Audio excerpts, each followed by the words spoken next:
For the first time in the history of the world, the Dodgers began the year as reigning World Series champions, and they end the year as reigning World Series champions. 2025 was a good year for Dodger fans. We're going to talk about it on this episode of All Dodgers.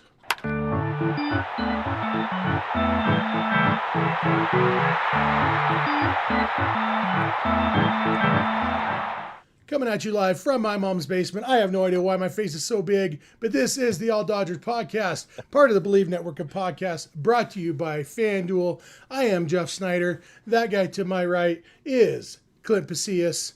I'm at Snydog on Twitter. Clint's at RealFRG on all the social medias. We are All Dodgers. Kevin's with us sometimes too, but not tonight. It's just the two of us because you know what? We went for quantity over quality this time. And so we brought in the two guys who bring the quantity. Clint, it's been a while. I counted. This is our 11th episode of December, which is definitely more than, like a weekly show or something. We're still averaging almost, what's that? Like more than 3 episodes a week this month. I mean, math isn't my thing, but I believe you. I know a lot of things that aren't your thing, Clint. But here we are after October when we did I think 29 episodes. November we had pushing 20.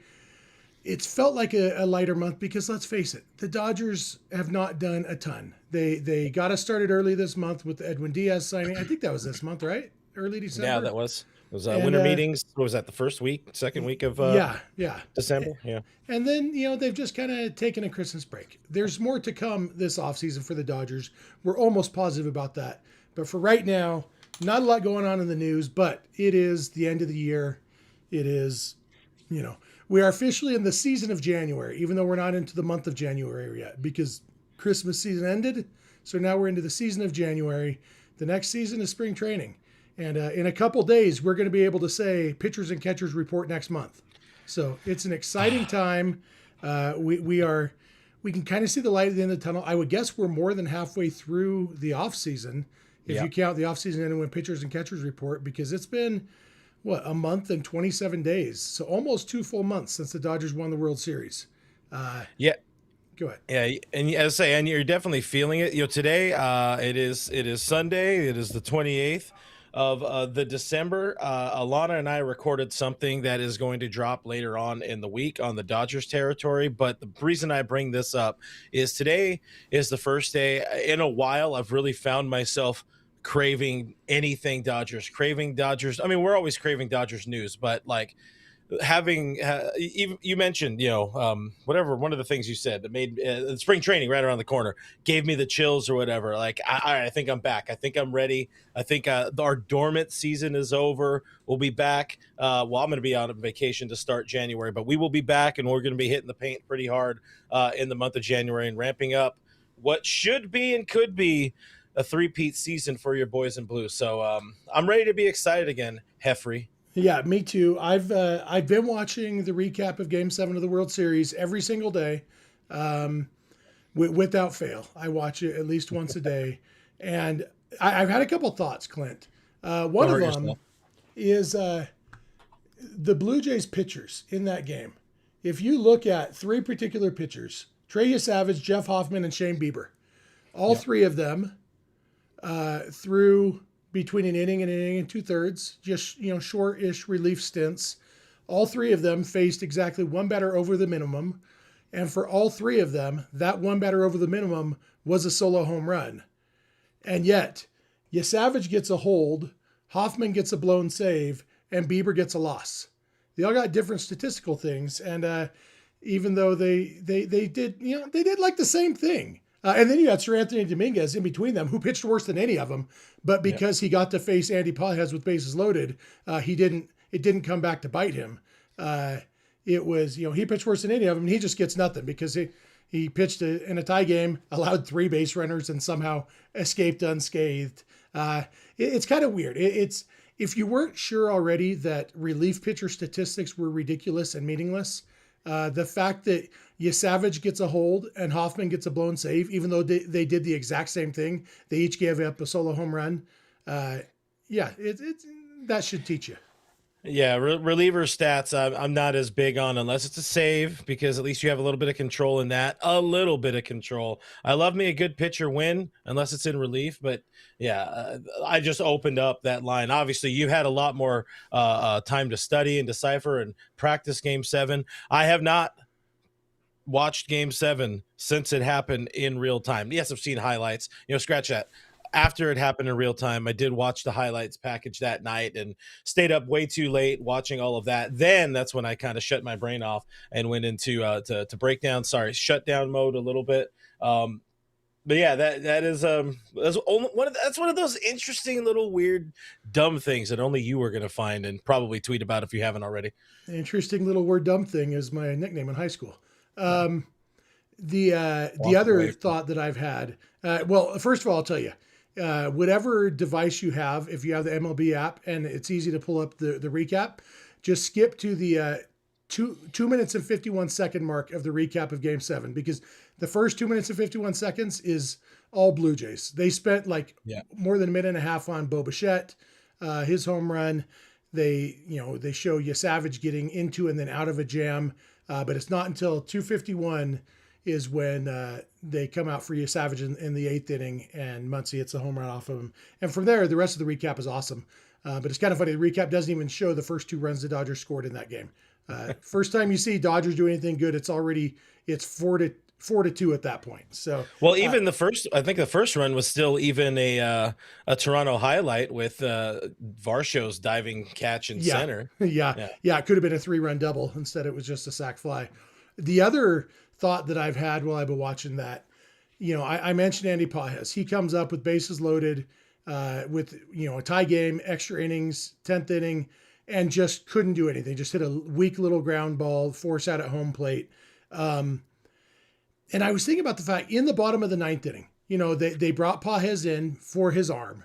They took Tommy Edman out of the game, brought in Andy Pages because he had a better arm when it was bases loaded, 1 out. And then Varsho hits the ground ball to Rojas for the second out of the inning, which that play, no matter how many times I watch it, it stresses me out. Watching Will Smith's foot come off the plate, and because it's in slow motion, you're like, he doesn't have time to get his foot back, and then he gets it back. All of that play, even Miggy stumbling and all that, it's a stressful play. Yeah. And then Dave Roberts looks like a genius when Kike misplays, the fly ball, playing too shallow, whatever, and Pages comes over and runs over Kike and makes the catch. Makes Dave Roberts look like a genius for putting Pages in the game. In fact, in the recap, they actually show Pages running out and slapping hands with Tommy Edman as they swap spots. Like, how often do you see a defensive change in a game recap, but in it being important? But my thought was, imagine if Kike plays that better. So it's just literally a routine fly out to the warning track that Kike makes the play, no problem. Doesn't need Andy Pages heroics. And then the next inning, you get Pages with bases loaded and he hits in the weak ground out. You might be tempted to say, dump Dave Roberts. I'd much rather have Tommy Edman up here now. At least Tommy Edman, you can trust to hit the ball hard somewhere, But because Pages' defense came into play, just one of those examples of how every way we try to judge a manager is flawed, because it all depends on what the players do. And, all you could do is do your best. And, it was the right move. Put Pages in, even though they put him in for his arm, and then it ended up being his linebacker size that came into play running over Kike.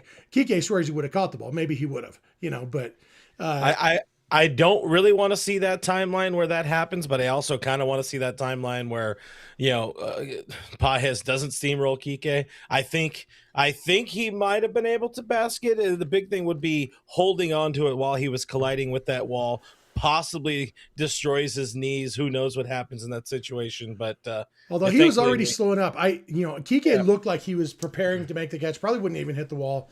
But yeah, it would have been a hard catch to make. And Pet's heads are falling off. Yeah. Anyway, all that stuff kind of got me thinking about, how many things could have gone different there. How many things this season didn't go great. There was a lot of complaining this regular season. There was a lot of complaining in the postseason. There was, you remember after Game 5 of the World Series, like people were as down as they've been since after Game 3 of the 2024 NLDS, another series that the Dodgers won 2 games to come back and win the series. But I mean, spirits were low. The Dodgers get the walk-off home run from Freddie Freeman in Game 3, and then immediately drop the next 2 games at home. Like it was, people were not happy and not confident that the Dodgers are going to win it. But now we can look back and it's just like, it's almost quaint and fun how scary the whole thing was. It's easier to prepare yourself for the failure and the misery and the disappointment, so that way you don't get hurt in real time, in real life. But thankfully they won it. My God, thankfully they won it. Because I don't even know if I would have enjoyed. I mean, obviously, I'm the guy who really appreciates doing these kind of shows when there's like a bad loss or a blown save or something like that, because it puts butts in the seats. It gets people fired up and riled up, and then you can start talking about dissecting where all the things went wrong, what Dave could have done different, what the Dodgers could have done different, all this kind of stuff. There really wouldn't have been that much in that one. Like in 22, 23, it felt like there was actual things to dissect. You can put a lot of. I mean, I guess we would have been talking about the offense and maybe still in the same situation where they need an outfielder, they need a second baseman, and talking about how they don't have any relief pitching, but it's going to get better because a whole bunch of arms are coming back and going to be healthy next season. But I'm happy with the reality we ended up with, where we didn't need to get into the bad, the down, the ugly. Yeah, and people are still talking about that. The fact is, 2 years in a row now, the Dodgers have hit poorly in the World Series. They still won both World Series, but it's understandable that people have some concerns about that. For me, it's like my mindset during the regular season, I understand having these concerns because the concern is always, how is this going to play in October? But once the season's over and the postseason's over and you actually won the World Series, all that's behind you. Like, because it would be one thing if the Dodgers didn't have any good players. The fact is they just had good players who didn't play goodly in the World Series. And they won anyway. Next year, hopefully, I hope Mookie Betts plays better next year, especially in October, than he did this year. I hope Freddie Freeman is fully healthy next year and can get back to being Freddie Freeman. All those things. But the fact is they won the World Series. And so we want to talk a little bit just about, the year that was. Clint, do you know off the top of your head how many walk-off wins the Dodgers had in 2025 in the regular season? I feel like it's more than what is on the coming off the top of my head. I'm just going to throw out a 6. Well, 6 or 7. In a way, you're right. Six different players had walk-off hits for the Dodgers in 2025.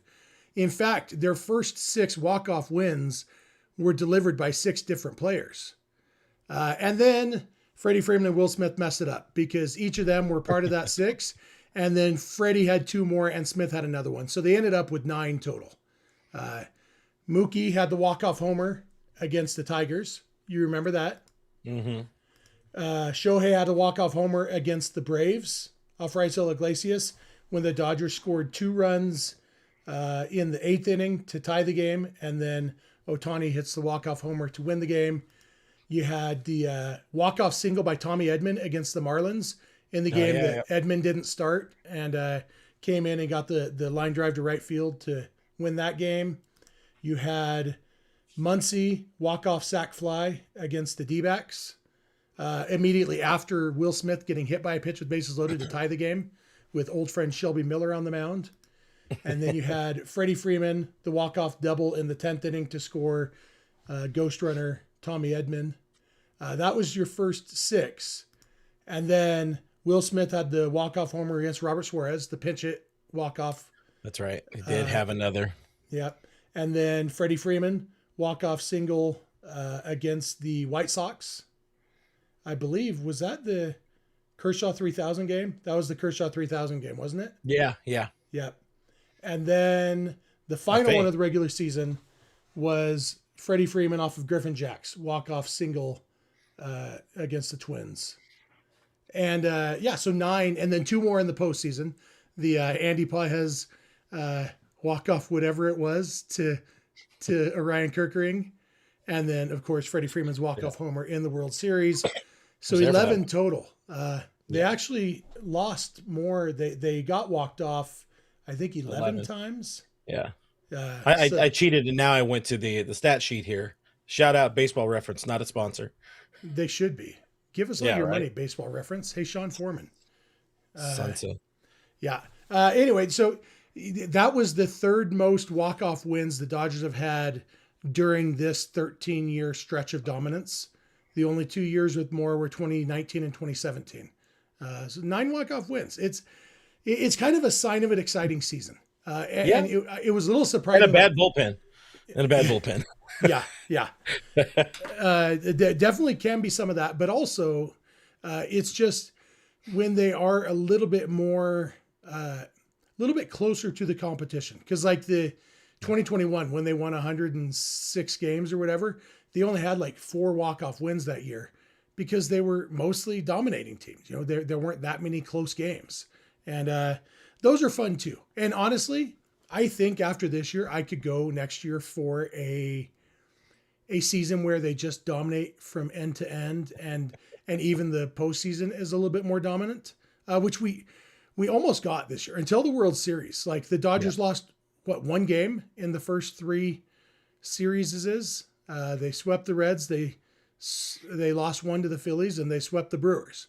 And it wasn't until the World Series that, oh crap, we're doing this where we have to stress about things. And even the series, like that Brewers series, even though they swept it, didn't feel like a sweep to our blood pressure and our heart rates.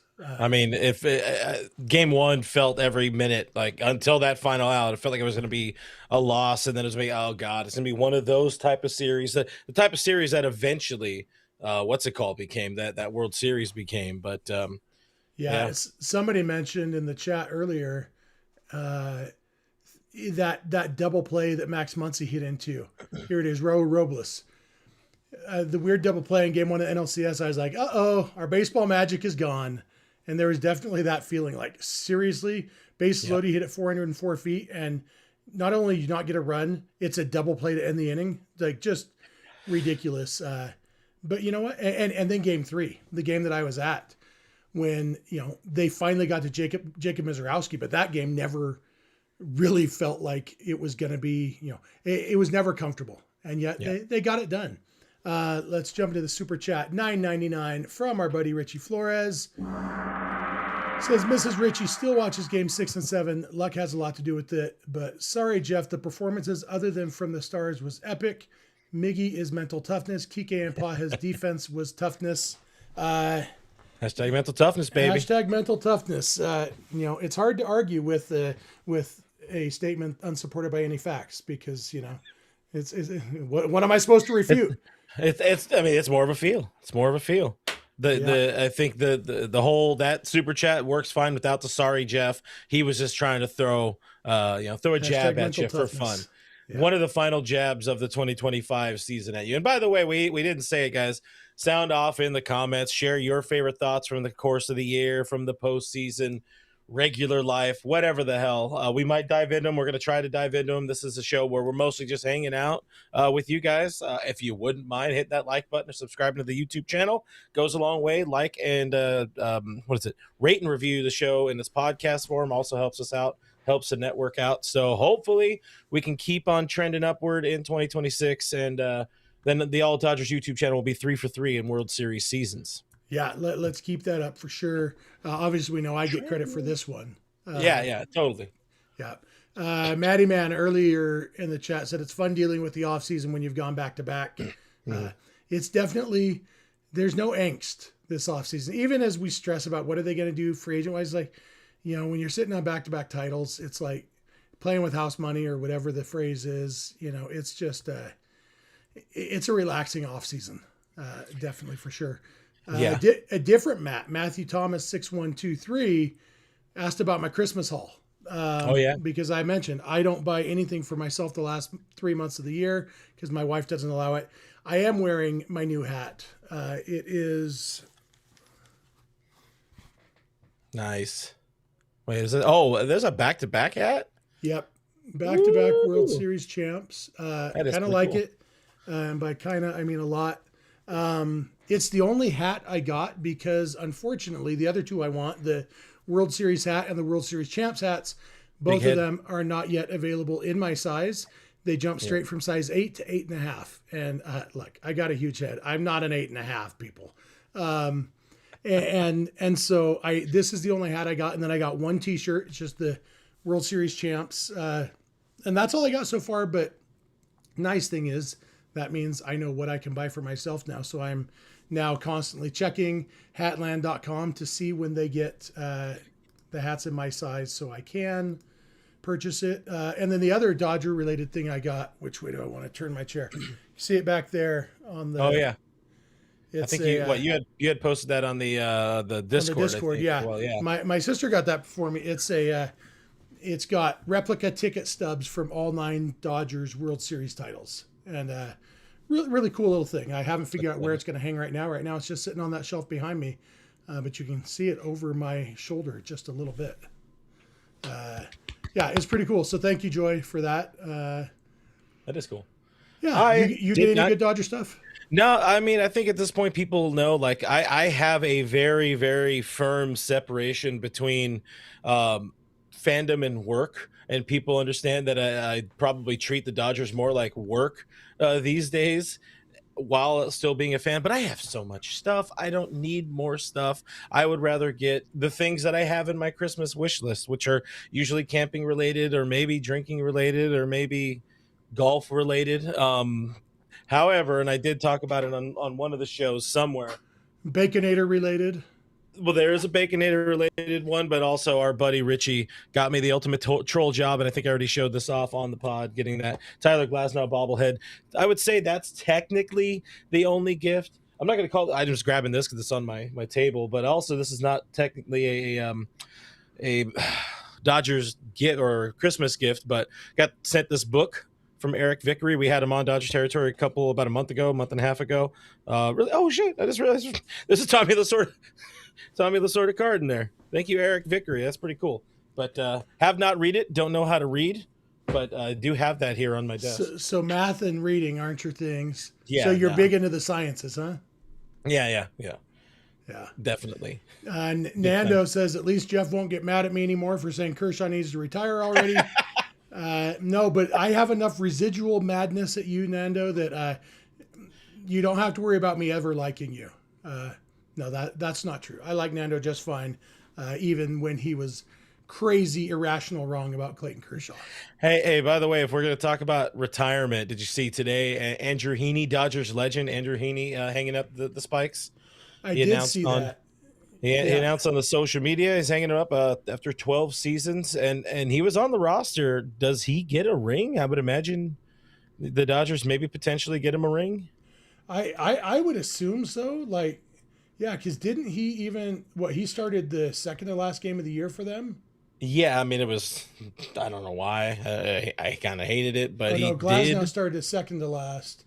He did pitch in relief, though. At the was bare it in minimum, relief that he came in? He got into one game, I believe it. Yeah, it was in relief. 3 earned runs over 2 innings. I think it was that second to final game of the season. He came in after Glasnow. Yeah, and so you look at that. I mean, the Heaney pitched in the second last game. Kershaw pitched the last game. They're both retired now. The Dodgers are just sending guys off into the sunset, left-handed pitchers specifically. Yeah, I mean, Heendog, 5.52 ERA. It wasn't the worst on the team. Out of all of the major league seasons that have happened, it was one of them. I guess retires after 5.52 is probably his full season. So yeah, with the Dodgers it was 13.50, which might actually have been the worst on the team this year. No, probably not. Let's see. I don't know. I mean, there was that point where Kike started kind of giving up everybody. Yeah, there were 4 guys with worse ERAs than Andrew Heaney. Can you name them? One of them is Kike Hernandez. The other 3 are actual pitchers. Can you name them? Worse than 13.50 for the Dodgers this year. Did Fireisen pitch this year, or was that last year? Fireisen was tied at 13.50. He had the same exact line, 2 innings pitched, 3 earned runs as Heendog. Okay, I got a Fireisen. That might be all I get. Three guys worse. So Fireisen, isn't one of the answers. The worst ERA for the Dodgers, Noah Davis at 1950. Dodgers legend. 6 innings pitched, 13 earned runs. Congratulations to Noah Davis. Then Kike Hernandez at 15-19. At an even 15, you have Ryan Ludus. Three innings pitched, 5 earned runs. And at 14-54, Yoendrys Gomez. 4 1/3 innings pitched, 7 earned runs. Yoendrys Gomez is a name that, if you had told me the name, I think I've heard of that guy. And if you said, did you know he pitched for the Dodgers in 2025? I'd say, stop lying to me, you lying liar.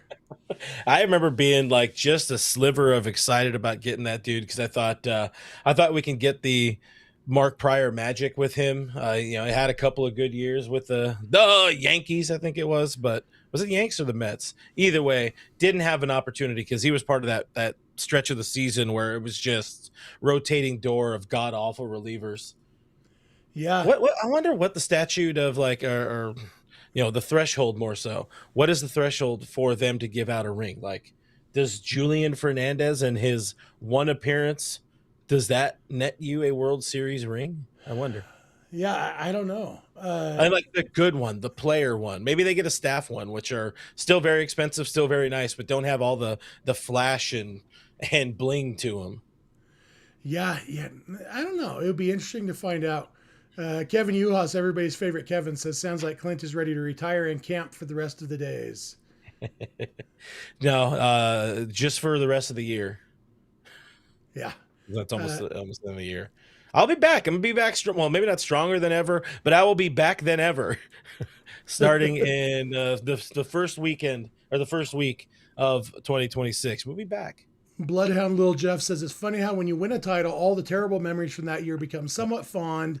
Losing Yoshi's no-hitter, going 0-6 to the Angels, those blinders don't sting at all. That Yoshi almost no-hitter, that really was. And we talked about it. I remember that very vividly, getting out of the pool because I was so angry to join you on a live show that you were doing. And the whole thing was like, this needs to be rock bottom. This needs to be the turning point for the rest of the season. Because up to that point, for probably about a month and a half, they were playing like booty. They were playing real bad. And after that, I think they lost the next game, and then they ended up going on.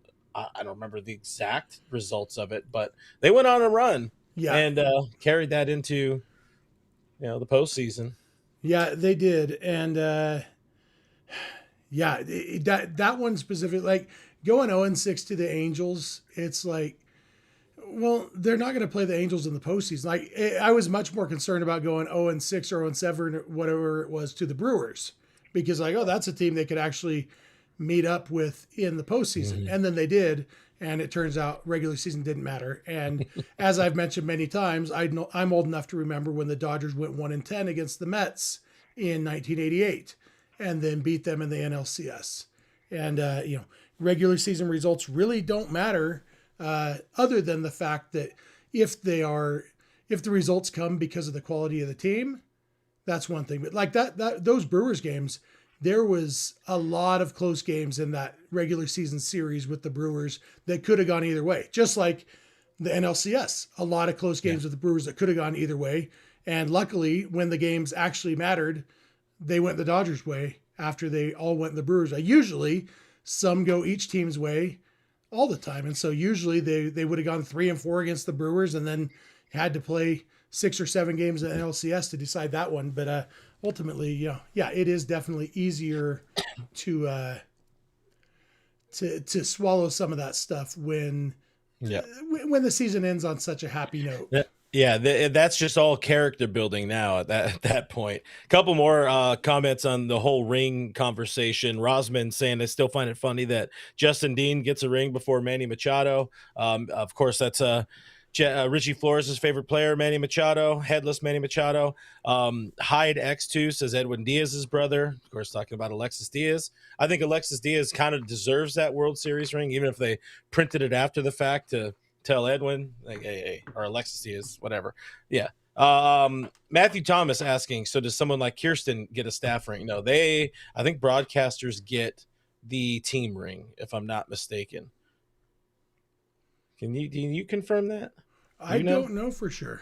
Because I'm pretty sure when after the 20 World Series, we had Tim Neverett come into the office in 2021 for Blue Heaven. He brought his ring in there, and that one, I don't think that one opened. I think that was last year's had the opening, but it seemed like the same one the players have. Because I have one of a number of the player replica rings up here in my stuff, and it matched. Just obviously had a lot more carats to it, and a lot more actual bling bling shinies. Yeah. I just sent a text. I'll see if I get any information before this wraps up. There we go. Rosman says on the case. Oh yeah, I guess you could ask Alana too. Although she's probably in bed, huh? Oh yeah. I mean, it's what 1 a.m. for her right now. I think it's only midnight. But oh yeah, that's right. Hashtag math, baby. Young Yi, CT3, and Barnes are going to get rings. Yeah, for sure. At least like those make a little bit of sense to me. Noah Davis. I'll go back to Julian Fernandez. That one just plainly does not make sense to me. I thought you popped the what's it called on. There was to shift gears a little bit because I wanted to talk about after the Heaney. I don't know if you saw the clips from the Baseball Isn't Boring podcast. Joe Kelly not retiring, but saying he's no longer pitching. You see that one? Yeah. So he's retiring in the most Joe Kelly way possible. Yeah. I mean, you could maybe make a joke that by that logic, he retired before he was done playing because, some of the pitching wasn't the best. But, he's done. Like, my dad always jokes, I don't think Barry Bonds has ever officially retired. My dad always jokes about Bonds is still available. And, but once he took a job as the hitting coach for the Marlins, I feel like that's a de facto admission that your playing career is done once you accept a hitting coach job. Joe Kelly retired. Andrew Heaney retired. I'm interested to see what Barnesy does. Today's Barnesy's birthday, and I was reading something about him and mentioning that he's like, a very small group of players have played longer than him with their entire careers coming with the Dodgers. And so I kind of hope that he does retire so that he can be a Dodger for life, like Kirsch, keep that, because he did sign with the Giants, but he never played in the big leagues. Kind of like Mike Scioscia. Mike Scioscia has baseball cards on the Padres and the Rangers, even though he played his entire career with the Dodgers. Because he signed with the Padres and didn't make the team. And then he signed with the Rangers and got hurt in spring training. But they made baseball cards of him on both of those teams, and yet he never played for those teams. One of my favorites is, I think, 1990 Upper Deck Mario Soto on the Dodgers. Mario Soto played his entire career with the Reds, but he's got a card on the Dodgers in his, big close up of him in a Dodgers hat because he signed with the Dodgers, but never played with the team. So, I'm interested to see what Barnesy does. I think it would probably be the smart play to go ahead and officially hang him up there or unofficially hang him up. I think Barnesy would be sneaky good in some sort of analyst role, even though he's kind of weird and scrawny and wiry, but he could also mess you up. I think he could bring some of that fire to a broadcast. He's not bad. He's not bad at it. I'm not saying he would be my first choice. More of an analyst thing, more of like pregame, postgame type of stuff. Yeah, he definitely has a job with this team. He's definitely a smart guy and knows his baseball. And he probably would be pretty good. Richie asked, how do some of these guys get their rings? Through UPS, or does somebody do a drive-by and throw it through their window? Tie the ring to a brick and throw it through Julian Fernandez's front window? No, you tie the not this year at least, but with Joe Kelly, you put the ring on a baseball and you throw it through his window. Throw a change up. Yeah. You guys remember that one time? JY Kim, $5 super chat, says, what's the definition of retirement in baseball? The player has to specifically make an announcement, not when he's not signed for 1+ year. There's no... Yeah, I mean, in order to be officially retired, you have to announce and actually file paperwork with the commissioner's office that you are retired.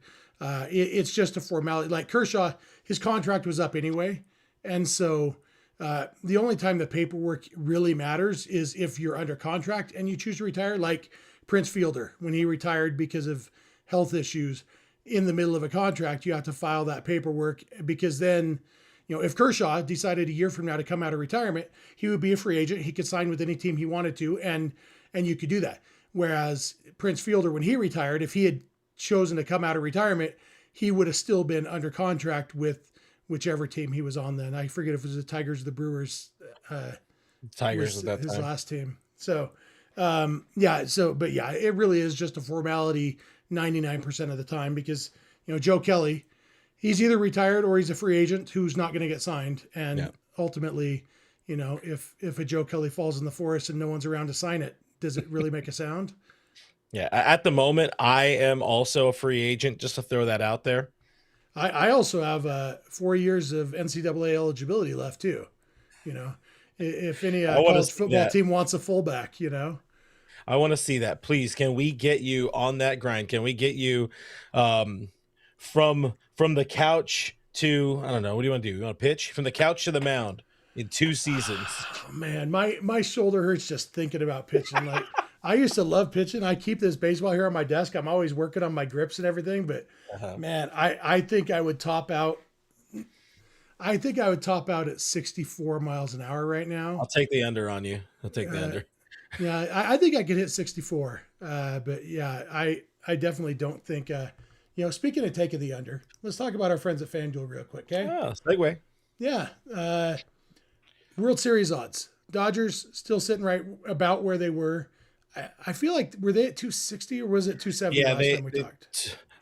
Everybody sell your Dodger stock because it got slightly worse. They were plus 260 in the wake of the Edwin Diaz signing there, but it's now gone back up to plus 270. So I don't know, man. Things are looking tough. Yeah. So second most likely is still the Yankees at plus 800. Blue Jays aren't even. I got to click on show more to see Blue Jays at plus 1700. That is still just very peculiar that the odds makers do not. Well, I mean, they're middle of the pack, but the minor amount of love, the Toronto Blue Jays, a very good team, which again made it that far on just friendship and good times and good vibes, how they are not more favored. Yeah, there's 4 American League teams ahead of them in these odds. The Yankees, Red Sox, Astros, Mariners and Mariners. Astros. Yeah. I'm surprised the Astros are that far up there because it feels like their pitching staff is pretty decimated. Yeah, it's weird, but you know what? This is betting odds. This is based on what people are betting on, and so if you are in a betting mood, obviously Dodgers are the smartest money because they are going to win.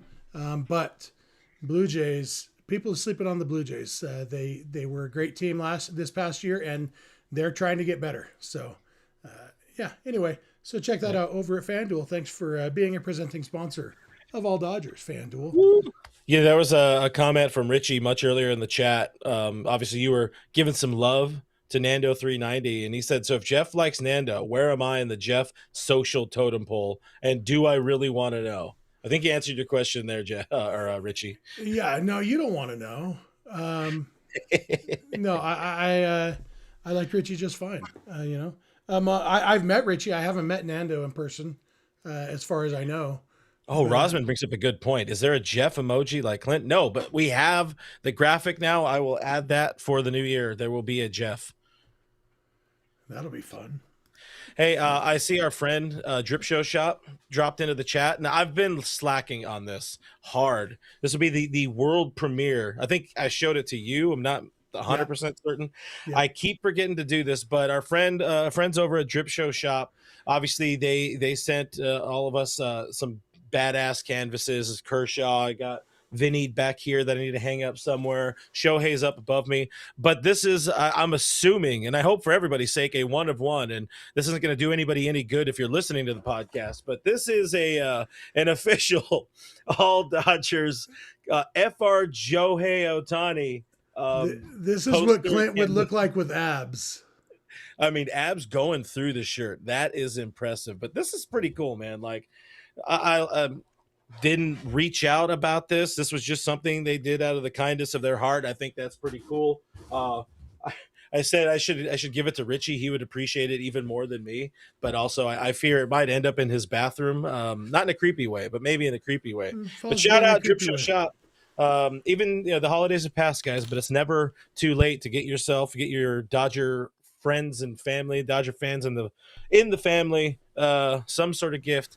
Maybe not this one, but there are other cool canvases. There's also Lakers and all that kind of stuff. So once again, shout out Drip Show, who also gifted us a $2 super chat on the show. So thank you. Hooray for them. A couple more comments I've seen. Matthew Thomas, does the team ever release who got a full postseason share? Because if Will Klein didn't get one, something went seriously wrong. I don't think I've seen a list. I did see there was a bunch. There was 80 They something. awarded 82 full shares. So Will Klein absolutely is one of those. Yeah. There's no doubt. I mean, everybody on that World Series roster for sure. Yeah, if you played in the World Series, you're getting a full share for sure. Probably if you played in the postseason at all, you're getting a full share. Will Klein, like there's probably guys donating some of their share to Will Klein too, because that was legendary what he did. Cub, in reference to my NCAA eligibility, Matthew Thomas also says Jeff would make a good center. I did play center my junior year in high school, but I didn't like it because offensive line doesn't get a lot of glory, and so I switched to defensive end my senior year. I was a big defensive end. I was 6'3", 310, but I was fast for my size. And Raul Robles says BYU Pop-Tart Bowl for Jeff. I'll take credit. BYU won that game because of me. They were down 21-10, and then I turned it on. And they immediately scored 2 touchdowns and won the game. I did eat a Pop-Tart later in the day, so congratulations to BYU on their first 12-win season since 2001. Last time they won 12 games in a season, I went to every game they played home and road that year except for their bowl game. So every weekend, my roommates and I would jump in the car and drive to wherever BYU was playing, and it was a fun season. So. Hey, I got this for you. That and the dog being upset about it. He really is not a fan of your story. I'm not sure if the dog is shining through or sounding You think through. He hates BYU football? No, I think it's just more about you. Yeah, interesting. You're not his favorite player. I get that. You seen any more comments recently? I was into my favorites, and so. I mean, obviously the canvas thing got some interesting takes. Mr. Classic with the holy crap, what is that? Which I think is the right thing, It's made to be like a shock factor type. Yeah, you might need to show that on a Saturday show so that we can get the full reactions, because I don't know if a holy crap quite does justice to son of a Ohtani. biscuit. One thing, if we're coming up with things from the year and as we get back into Dodger talk, something I thought about earlier today, or it was earlier in the weekend, or whatever the hell it was. Emmett Sheehan. I just wanted to talk about Emmett Sheehan randomly, and I typed out Emmett Sheehan unsung hero. I mean, we gave him a lot of love over the course of the season, and again, this is definitely very being pulled out of my behind right now as we're talking about it. But I don't know. I just don't feel like enough publications, pundits, the places, the people, I don't know if he got any sort of comeback player of the year sort of love, but imagine this season without Emmett Sheehan, over the course of the regular season, like dude came back from Tommy John and absolutely shoved for this team, to the tune of 20 some odd starts. Like, he was the third most consistent pitcher for this team and was really, really good. Oh, it was apparently fewer, only 12 starts, but still, just want to make sure we give some love to Emmett Sheehan. I felt he deserved it. Yeah, absolutely. The quantity wasn't there. 73 innings pitched. The quality was awesome. And yeah, I doubt he'll get much love in the comeback player of the year voting, just because that's usually for somebody who's bad, not somebody who was hurt. Every once in a while it'll go to somebody who got hurt, but usually it's a guy who was bad or had, like, I think Liam Hendricks won it when he came back from cancer. Like, yeah, Tommy John surgery is such a common thing, and he was so young and hadn't really established himself as a star before he got hurt. And so I think if you're getting it after coming back from Tommy John surgery, you probably have to be a star before you get hurt.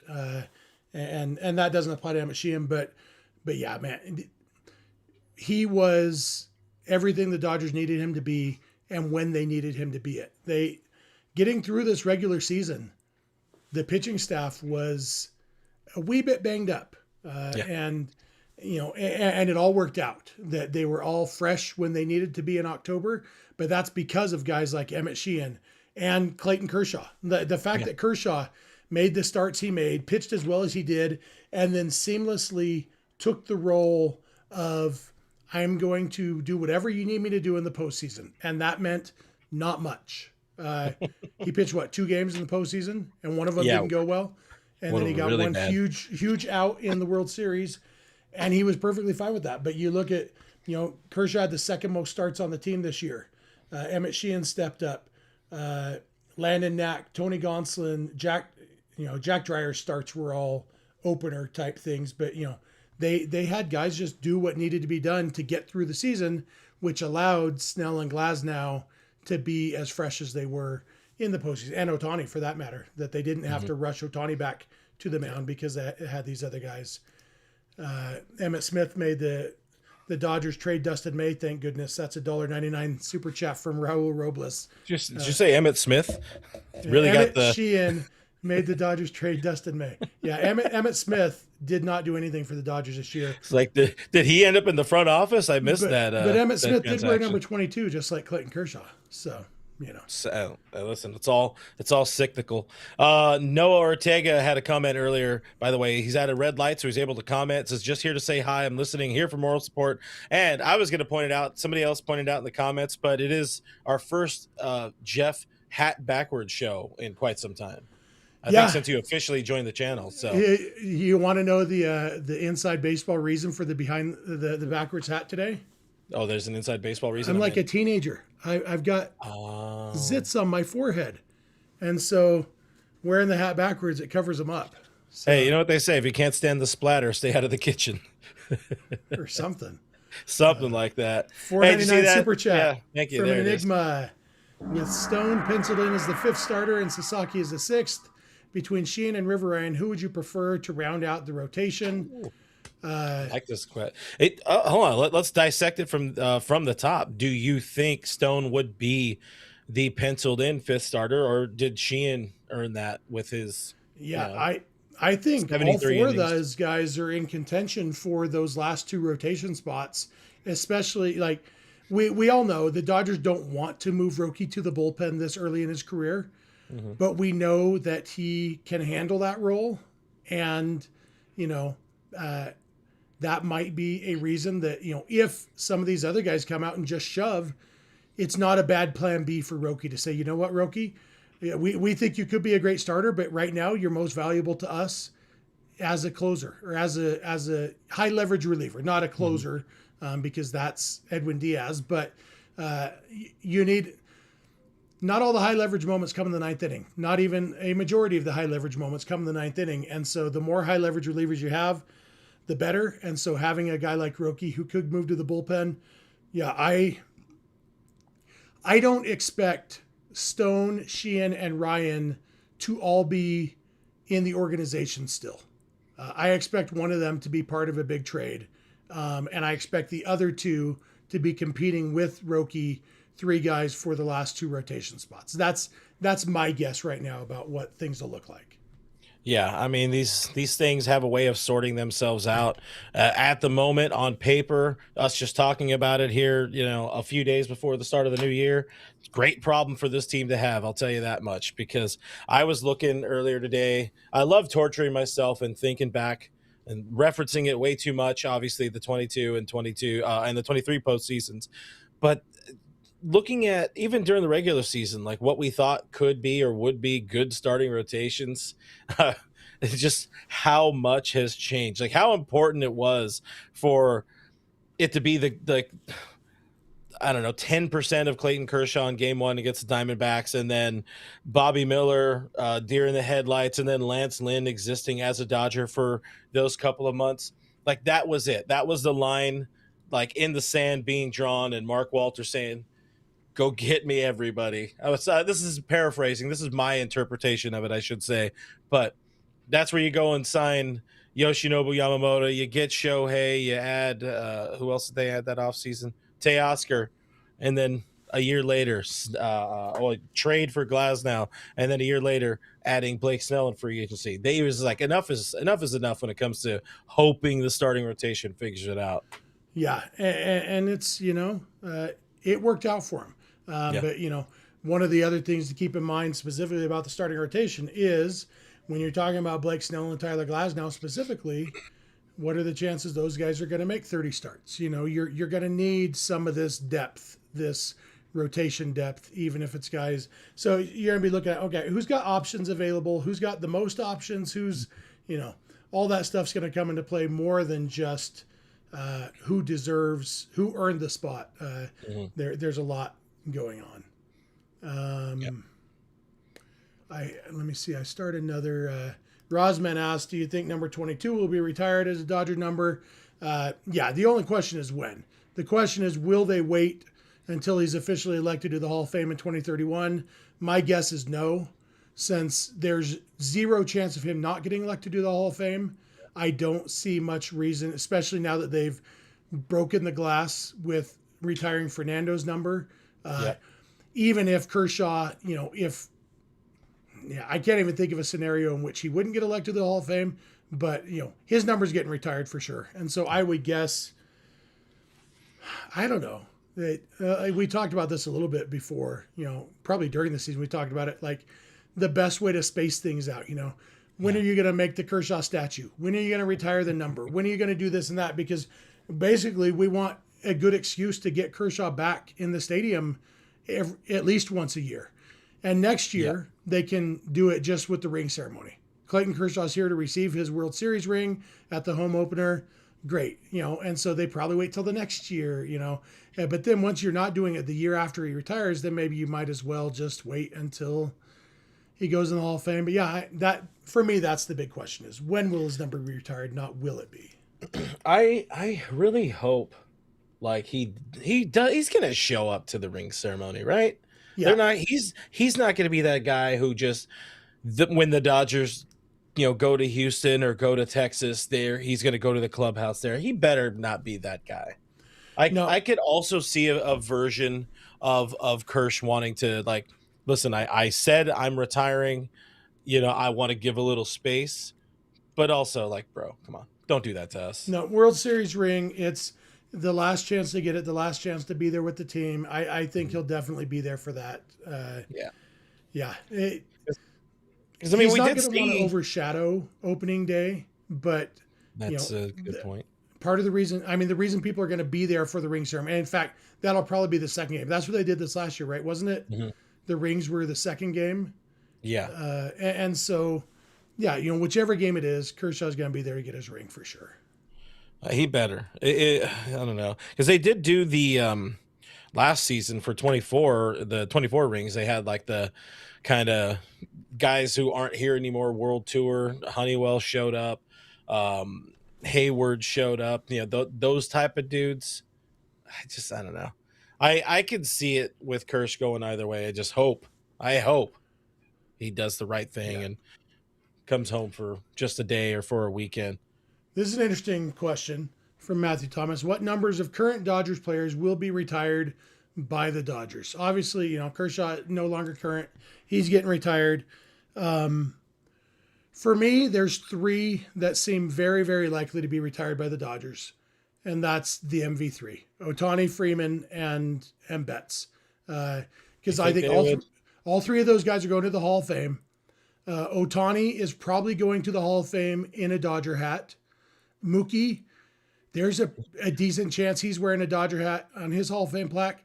There's still an outside chance even that Freddie's wearing a Dodger hat on his plaque. But even if he's not, even if it's a blank hat or a Braves hat, I think Freddie winning 2 World Series so far, being a World Series MVP in one of the years, having a walk-off homer in the World Series in another one of the years, I feel like Freddie Freeman is locking down. My only question would be, when Corey Seager also goes in the Hall of Fame, do they double double retire like the Cubs did for Fergie Jenkins and Greg Maddux, and the Yankees did for Bill Dickey and Yogi Berra, who, where they've retired the same number for multiple players, and even the Mariners, Ichiro and Randy Johnson, both were number 51, and it's retired for both of them. I wouldn't be surprised if the Dodgers end up doing a double number 5 retirement when Seager goes into the Hall of Fame. I think Seager's going to end up in the Hall of Fame, and where are we at right now with counting stats, by the way? So yeah, but I think those three. I wonder if there's anybody else who could potentially end up with their number retired, who's currently on the team. So funny enough, I had a lunch with a friend today, and we had a conversation about, he asked me, like, do you think Will Smith is somebody who could be, on a Hall of Fame trajectory? And I bounce back and forth on it a lot because, I mean, still very young into his career. Obviously, he's going to be a Dodger for a very long time. He's got the clutch gene. He's a 3-time World Series champion and counting. He might be able to put up enough counting stats over the years to get in as a catcher. What do you think? Like, how long does Will need to play? I mean, I guess we know how long he's going to play. Like, what kind of numbers does Will Smith need to put up to eventually be elected to the Hall of Fame? Yeah, it's going to be hard. Like, there aren't a lot of catchers in the Hall of Fame, and some people would say that it's kind of a bias against catchers, that holding them to the same offensive standard when it's almost impossible to maintain that offensive standard. And if Smith ends up moving off of catcher, that in some ways will hurt his chances because his defensive value goes down. According to Baseball Reference, he's at 23 WAR right now. I would think he'd have to get to 50 at least to even get seriously considered. And that's going to be a challenge because he's already 30 years old. I love Will Smith. I'm a huge fan. I don't know if his career is going to be long enough for him to get into the Hall of Fame. And if he doesn't get in the Hall of Fame, probably Bro's under contract. And again, I'm not saying like I agree or disagree with you. I think it is going to be somewhat fluid, and I think it will also kind of rely a lot. I agree with you that on him staying at catcher, but he's under contract through his age 38 season. Like, if they over that stretch, like 2033, if they find a way to rattle off let's say three more World Series, like he's a 6-time World Series champion, does that outweigh maybe the lack of counting stats?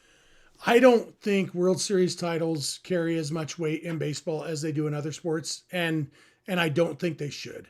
I think baseball is just too much of a team sport. If you are Michael Jordan, you can take every shot you want to take. So you can carry your team to a title. Tom Brady can carry his team to a title. Fair. Will Smith can't carry his team to a title because he only gets to bat once every 9 batters. You can only catch the balls hit to you. If we're talking, obviously a catcher plays a little bit different role, but I just don't think a player can have the impact in baseball like you can in other sports. And so I don't think that World Series titles should be considered when thinking about Hall of Fame voting. One person who obviously I missed, number 31, will be retired by the Dodgers. Dave Roberts is 30. a Hall of Fame manager. And his number will be retired as soon as he's it'll never be worn again as soon as he's done managing, and might get retired then. They'll probably wait till he gets in the Hall of Fame, but Dave Roberts definitely getting retired. Somebody had in the chat, I forget who brought it up first, but mentioning Kenley Jansen. Obviously he wouldn't be retiring as a Dodger, but if he ends up in the Hall of Fame, I mean, he's 20 some odd saves away from 500 in his career. Young E brought it up. That could be one. 74 retired isn't that big of a deal. I mean, nobody's going to wear it anyway. If he does go in the Hall of Fame, it would probably be in a Dodger hat because most of his saves did come with the Dodgers. Yeah. I just don't think Kenley's Hall of Fame case is very strong. I don't think he's going in the Hall of Fame unless the voters have a big change of heart on relief pitchers. And some people might say, well, Billy Wagner getting in is a sign of that, but Wagner was so dominant. I feel like if Kenley gets in, then you got guys like John Franco and Francisco Rodriguez saying, well, where's my votes? And so I don't see it, but I could be wrong. On that conversation too, I that's where I want to pivot back to the Will Smith conversation. It's going to be based on the voter body and also who's going to be on the ballots at that point. I mean, we are getting out of the all the guys are now from the steroid era are off of the Hall of Fame ballot, so they're not clogging up the ballot. You're getting through the last generation, the guys, your very good Phillies teams, your Rangers teams and all that. You're getting past those, the 2015 like retirees and all of that. You're getting out of that era. That's another thing where I could see, not explaining this as well as I could or should, but that's where I could see Will potentially sneaking in. I mean, this year, if or this coming season, if he puts up just a median season, he's going to be at 150 homers for his career. The OPS is so damn good. He gets on base. He's got the slug.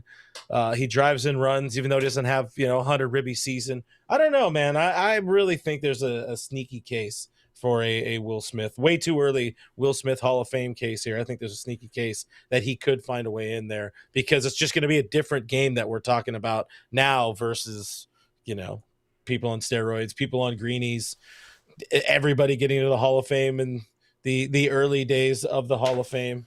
Yeah. And I guess one last, too early to be talking about Hall of Fame, maybe I'd say Yoshinobu Yamamoto. He is definitely way too early. 2 years into his big league career, but 2 really, really good years, and still relatively young. He's only 27 years old right now. Under contract for a long time. If Yamamoto can put up even 6 or 8 more years of the quality that he's done so far before he starts his decline, I think that he's going to have a very legitimate shot at the Hall of Fame when all is said and done, if he can stay healthy and stay effective.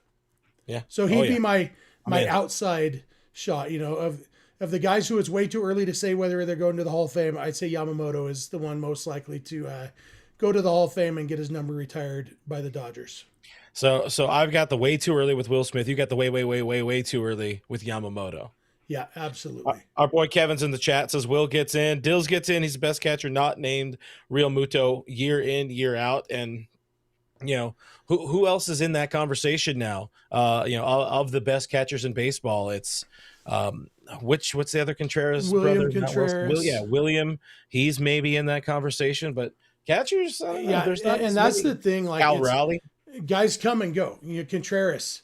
The other Contreras came and went, and the William has come in, and then he was bad again this year and for a lot of the season. Cal Raleigh obviously had a huge season. Can he keep that up? But Will Smith is just kind of consistently there in that conversation, and it's kind of like what I used to say about Mariano Rivera. The reason that he got in as a relief pitcher is because you'd have guys, Craig Kimbrell's as good as Mariano Rivera. And then it would be like, this guy's as good as Mariano Rivera. Okay, but how many different guys did you name during Mariano Rivera's 18-year career who popped up for a year or two that they were as good as him, where he was that good the whole time? And that's what Will Smith's going to need to do, is kind of stay in this conversation of best catcher in baseball consistently for most of his career in order to overcome the fact that he will probably have a little bit of a lack of counting stats. Yeah. Again, he's a catcher, man. Say he finishes his career. I'm going to say right now, here's my way too early Will Smith career homer prediction, 284. So you think he's almost halfway there already? I think. I mean, we're at 128 right now, and I think he gets to 150 next season. I don't know. Now we're getting into math, and that's not my strong suit. Yeah, especially the math that's counting. Yeah. That's not good stuff. Yeah. You guys do that math. Actually, it should be over. He should be if he keeps posting this kind of like, let's say he's a 20 homer guy for the next 5 seasons. Yeah, I mean, I don't know. Maybe 280 is reasonable. I don't know. I feel like this is probably boring at this point now. But hey, if you guys have Will Smith thoughts, sound off in the comments below. Is he a Hall of Famer? Interested in knowing what more people think about that. Yeah. Diane is asking why Kevin's not on the show because he is in the chat, and he, you know, Kevin had to watch a Raiders game today, and let's just say that Kevin, after watching a Raiders game, is not necessarily conducive to not saying F words on a podcast. Also, bro was in San Diego rooting for his Padres for the last, I think, week and change or something like that. He had been out of town, so he just got home. After I texted, you guys about the show, he had texted me on the side, he's like, I just got home. It's like, I'm drinking, I'm catching up on life, all that kind of stuff. So I was like, dude, enjoy the night. We'll get you on. There's plenty of 2026 to for podcasts to happen, but he will be back. What the reception was walking down the streets of San Diego in his Cubs jersey, Oh God, that poor dude should have never. What I appreciate though is that he owned that Cubs jersey. Alex Renteria, I'm surprised he's not a fan of our Hall of Fame talk. Says we really ran out of topics. Well, yeah, duh. Of course, we ran out of topics. That was the most fun I've had doing this type of stuff in a little while, having that kind of conversation, dialogue, talking about a player, a very good player, living player. I like Alex Renteria, and so don't get offended when I say I think, "Oh, you guys out of topics" is the laziest comment in podcast commenting. Yeah, you know what? We talk about things related to the Dodgers, and when the Dodgers aren't doing things, it's either talk about the Dodgers, things that aren't happening, or don't do a show. And people complain when we don't do a show, so here we are. So and also this is just kind of where the chat is leading us. We're literally said whatever an hour ago, we're here hanging out with the chat, having a good time. By the way, I think we're at 67 minutes. Looking at my clock. Yeah, we just passed the 6-7 mark. So but yeah, this is a show for you guys. I didn't do a Saturday show, so we want to make sure like we get back into the habits of having it where it's not just us talking about our talking points or whatever. It's like, hey, let's hang out with the chat. So I don't want to say what makes us different from the other channels because that's not an accurate way of saying it, but we want to be different from the other channels and having dialogue with people here in the chat. I think that's what this show has always been about, is having dialogue with the chat. So we appreciate you guys. And also, I'm sorry, I'm going to retire the 6-7 thing. I hated it when it first started, and I don't know why I do it like Joe. I am not even slightly serious, but Rosman says, Clint with a 6-7 comment. I'm retiring. I'm done. No more. Yeah. I am going to argue with Sammy Boy for a second. It says Gary Carter is very close to getting in the Hall of Fame. Will Smith is already better than Gary Carter. Well, Gary Carter got in the Hall of Fame 22 years ago. And according to wins above replacement, Gary Carter had 8 seasons that were better than Will Smith's best season. Gary Carter is a legit Hall of Famer. Absolutely. Wow. Insane numbers. Yeah. Gary Carter was awesome. And, maybe you only remember the late career version that played for the Dodgers, who was, kind of lackluster. But Gary Carter on the Expos was like one of the best players in baseball. Just legit. That is very legit. 70 wins above replacement too. Yeah. Whew. Did he get in on the first ballot? He did. No, he didn't. Oh. 6 ballots. It's ridiculous that it took him 6 ballots to get in.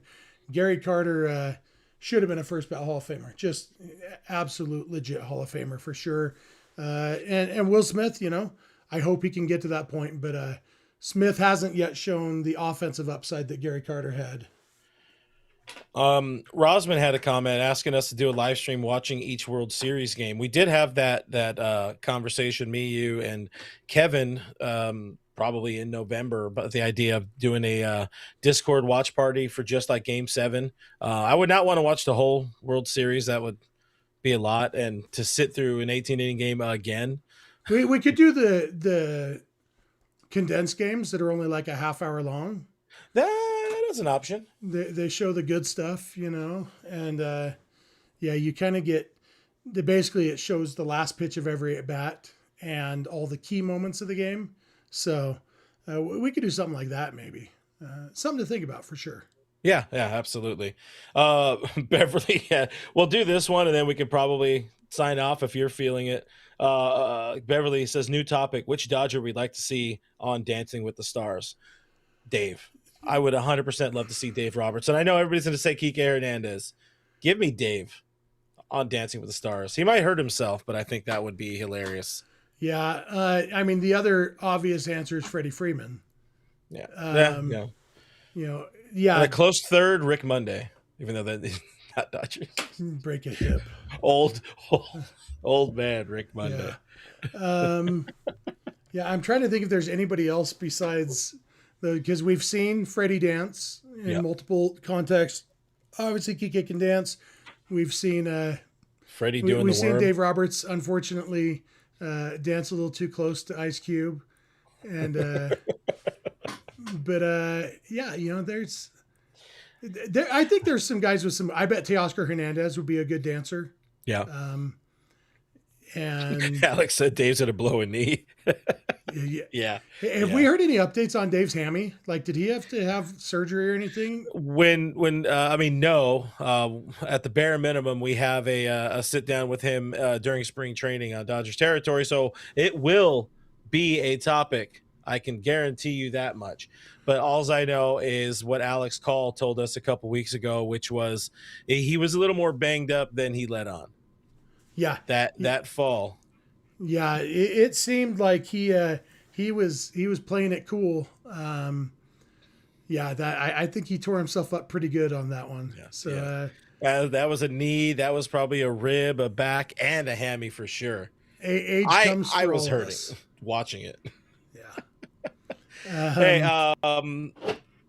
fun year, man. This was a fun year of doing this show, doing content, guys. This is the part where I'm trending towards the sign off. What's the outside of winning? Back to back. What's one of the things you're most looking forward to for 2026, Dodgers wise? All of it, just being back. But I feel like in a weird way, I'm looking forward to seeing what post Kershaw Dodgers look like. That Kershaw is my favorite player of all time. But I'm excited. I think he went out on top, went out without ever being bad, no matter what Nando says. And he's perfect. It's kind of awesome. But seeing this has been Kershaw's team, and now next year it won't be Kershaw's team anymore. And so, seeing who steps up, and some of the guys have already stepped up, obviously Freddie and Mookie and, Shohei, even though, maybe not the vocal leader, but when you are back-to-back MVP, you are a leader of the team and you're taking some ownership of that team. But, maybe some of the guys like Blake Snell in his second year with the Dodgers, kind of stepping up more in that vocal ownership, leadership kind of role. I'm really interested to see what the post Kershaw Dodgers look like. I think that's my biggest thing right now. Yeah, I mean yours is more broad stroke than mine. Mine is keeping it super simple. I just really want to see this team, what this group looks like heading into spring training. I think this is going to be a fun spring training. I think this is a squad now that also really understands how to work with and through the World Series hangover. They've done it twice, a majority of them now. Each year they've started off slow-ish. I mean, last year was pretty good, and then they had more midsummer lulls. But I just want to see this team get to spring training and watch the personalities gel. And I think part of it is as well what you're talking about. No Clayton Kershaw occupying those two lockers next to the door entering the weight area at Camelback is going to be weird. That is going to be a very interesting look in that clubhouse. Yeah. Last comment from Rosman asking what our personal and career goals are for 2026. What you got, Clint? Well, you know what? Personal would probably be your boy should lose a pound or two. I don't know. I'm going to try to do more things that are more body positive for myself. So I think that means just slamming Ozempic and being skinny like Jonah Hill. But besides that, career wise, I don't know. Like I said, today was the first day in a while where I really had that drive, that motivation, that excitement for doing the show. I mean, we give our all when we do these shows. Some you want to do less than others. Right now, I'm really feeling that pull, that excitement to want to make the content bigger, better in 2026. You know, year 3 of doing this thing. Can we get to 30,000 subscribers here on the channel? You know, building up the other one as well, all of that kind of stuff. Can we get to, you know, averaging like 1,500, 2,000 listeners on each podcast episode in its audio form, all that kind of stuff. That's the career side for sure. I really want to see where we could blow this thing up in a positive way in 2026. And that'll be a full season with you on board as well. And I think that'll only help us all. Yeah, absolutely. Yeah, I'm on board with that for sure. And then, you know, I've also got my other job that I, you know, just recently started that I'm absolutely loving. And so there's a lot career goals wise there that I'm really excited about. Personal goals, I am down about 70 pounds so far over the last 6 months or so. And I've got another, well, about at least 150 to go, because my goal is to go skydiving for my 50th birthday, which is in about a year and a half. And I need to get down to 250, and I'm right around 400 right now. And so I need to get down to 250 to be allowed to go skydiving. I'd like to be a little bit below 250 so that I'm not worried about, well, how strict are these parachutes about this 250? You know, if I had a big breakfast in my, you know, so just to make me feel better as I jump out of the plane, I'd like to be closer to 240. But you know, Yeah. That's definitely the personal goal is maintaining this. I like my wife and kids, and I would like to not die so I can spend more time with them. And let's face it, you don't see many 90-year-old 400-pounders. Fair. You know, Fair. And so I would like to, I'd like to at least get to, you know, 80 and then see from there, you know. So got to get in shape for that, and then, you know, the career goals, just keep on plugging away, making money here, making money at my job, and, you know, get rich. Get rich and don't die trying. That's the goal for 2026 for all of us. Hey, hashtag Ozempic, sponsor your boys. No I don't know if Ozempic I'd be here. do that. Yeah, I don't know if I'd be doing that. That's just, give me the good old fashioned way of doing it. Methamphetamines. Hey, I mean, that's the way my parents did it back in the good old days. Anyways, guys, we appreciate you hanging out with us here. And one of them survived. One of them survived. I mean, he's hanging. He's hanging on. We appreciate you guys hanging out with us here on another edition of the show, another season of All Dodgers. I'd say I love you, but I don't mean it, but I definitely mean it. I'm just trying not to make it weird. Big stuff coming up in 2026. Keep the conversation going. You see it there on the screen. If you want to support us, support the show, keep the movement going, check out patreon.com/realfrg or click the join button here on YouTube. Support the show with your money if you want to. $5 a month is the base tier or the lowest tier. And with that, you get access to our Discord server where we're talking to people, fans. We have a really cool community of Dodgers fans in there talking to each other every day, talking football as well. By the way, Eagles beat the damn it, what the hell's the team? The Josh Allen team, the Bills today. So the Eagles once again are the best team in football, so that's good for me. But yeah, if you want to do that, cool. If you don't want to do that, just hit that like button, subscribe to the channel. That is the best way to support us for free. Be here when we're live. Share with your friends, share with your family, share with your grandma and her cat. Yeah, the more cats, the better. Make sure your cats subscribe and all that. If you're watching this later, hit the comment section. Even if you're watching it live, hit the comment section here, because comments live forever. Live chat doesn't live as forever. It's harder to track down, but comments, you can keep the conversation going. So check that out. Thank you to Bleav Network for having us. Thank you to FanDuel for being a sponsor. And with that, let's just say bye. Bye.